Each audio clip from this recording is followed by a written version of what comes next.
Have you ever found yourself in the same relationship over and over, just with a different face?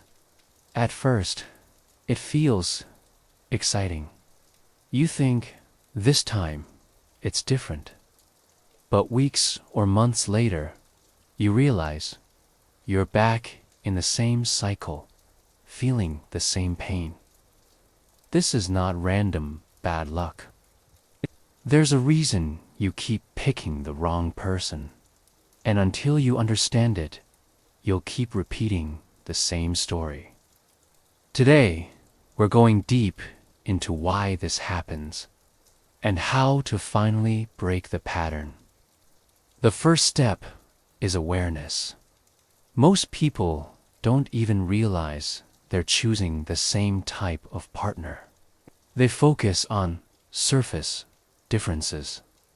Maybe this one is funnier. This one has a different job. This one dresses better. But the core traits often stay the same. Maybe they're emotionally unavailable. Maybe they're overly controlling. If you look back on your dating history and notice the same emotional wounds showing up again and again, that's not coincidence. That's a pattern, and patterns have roots.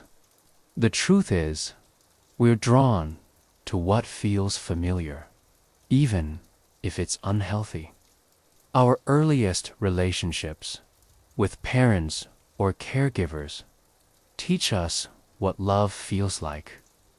And if love in your early life came with conditions, unpredictability, or emotional distance, part of you might unconsciously associate that with intimacy. So when you meet someone who triggers those same feelings, even the uncomfortable ones, it can feel magnetic. Not because they're the right person, but because your nervous system recognizes the pattern, the problem. You've probably heard someone say, "But I just feel such a spark with them." That spark is not always a sign of compatibility.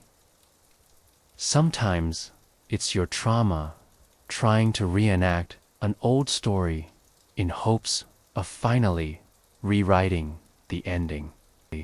Rewriting the ending. You convince yourself the flaws are minor or that you can fix them, but really, you're just stepping back into the same old script. Healthy relationships can feel calm and steady at the start. But if you've been conditioned to expect chaos, calm can feel boring. And boring doesn't give you that dopamine hit. Who we choose is deeply tied to how we see ourselves. If deep down you believe you're not worthy of respect, kindness, or loyalty, you might settle for people who confirm that belief.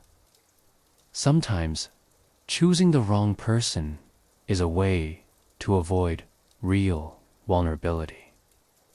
If you know, consciously or not, that a relationship is doomed from the start, you never have to face the fear of true intimacy. This isn't about blaming yourself.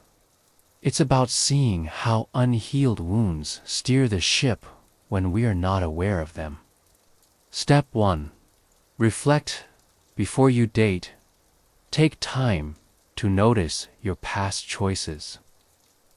Write down the traits of your exes, both the good and the bad. See what patterns emerge.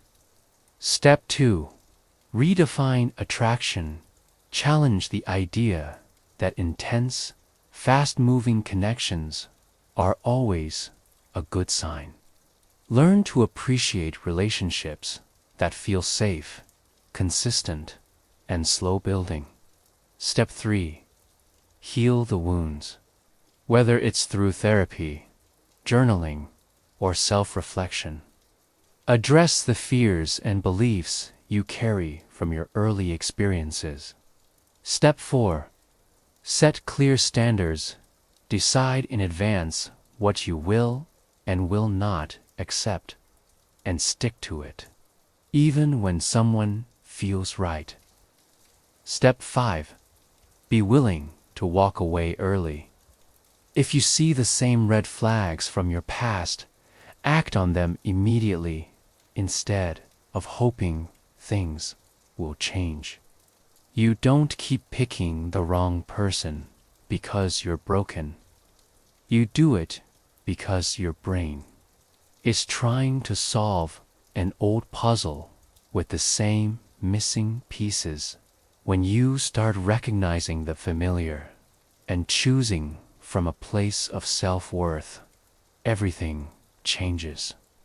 The right person isn't someone who gives you the same rush you've always chased.